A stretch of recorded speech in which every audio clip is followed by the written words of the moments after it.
Hey guys, welcome back to another Wild Eye releasing review for you, and today it is Scream Park. Now, the case says the Frightland amusement park is on the verge of closing down for good, but the park's owner, Hyde, played by Doug Bradley from Hellraiser, has one last plan to sell more tickets: murder. Hiring two backwoods maniacs to break into the park and hack and slash all of his employees, Hyde thinks these killings will create a media sensation, but he just unleashed a horror that no one can survive. A slasher in the 80s tradition that also stars Navek Ogre from Skinny Puppy fame. Now, what it is these all the employees at this park that's closing down. It's filmed at an actual amusement park. They're gonna have like a party, like a one last get together, like a hurrah, we're leaving this awful place. And so they all get together. They go buy beer, they get weed, and they all gonna meet up at the park that night to have just one last good time. And sure enough, one by one, all of them begin dying off. There's one main character here that she keeps going around looking for her other friends that have already died, and that's when she gets confronted by the actual main killer here.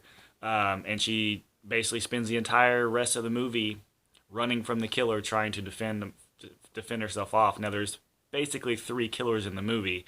Um, Now, the weird thing about this is when I first started watching this, I thought the movie was going to take place in the 80s.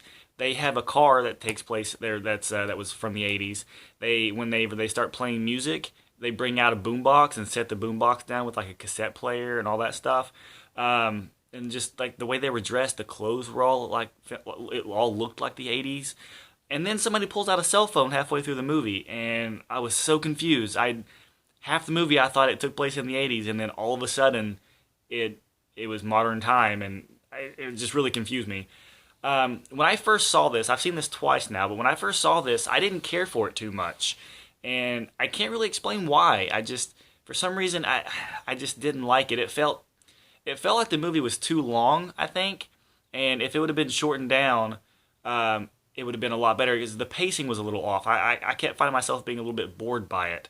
The kills are fun. The kills are good. There's one little dodgy shot of CG toward the end with they're on top of a one of the roller coasters, and one of the killers gets spoiler alert. One of the killers gets knocked off the roller coaster and falls to his death. And it's a little dodgy CG, but I mean it is a very low budget movie, so you can't expect the best CG effect for it. But most of the kills in it is practical effects. There's some really cool scenes with the hatchet axe here. There's one scene where he basically chases this girl, drags her into a room, into one of the like employee offices or whatever, and is trying and starts killing him. And it's really really well done. That scene is. Now it does have Doug Bradley in it, and it says starring Doug Bradley, but don't get your hopes up. He's in it for maybe 4 to 5 minutes, if that. If that. This DVD comes with a commentary track, bloopers, and trailers. And I've said before, I don't really care for bloopers in these type of movies because they're usually not very funny. I usually find myself extremely annoyed by the outtakes in these DVDs. And this one goes to say I watched the bloopers in this one as well, and I didn't laugh at any of the bloopers. Usually when I watch a TV show blooper or something like that, I'm laughing all the way through every time they mess up. But for some reason, low budget independent. There's a blooper for you. Low budget independent movies bloopers. That's really hard to say. For some reason, they just don't. They're not funny to me. I don't know why.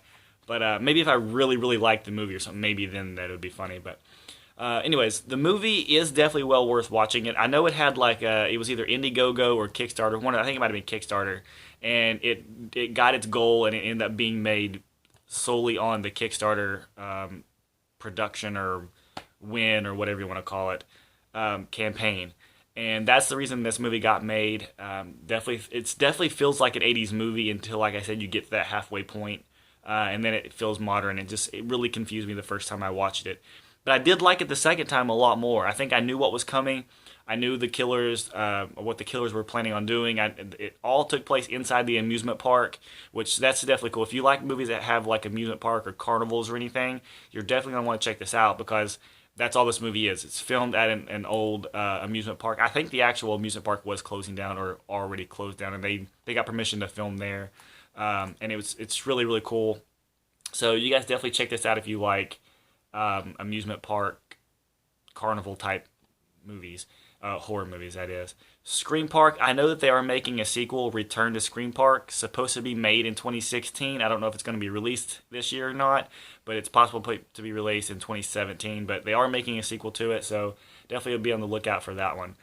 Scream Park from Wild Eye Releasing. Check back for another review later on. See ya.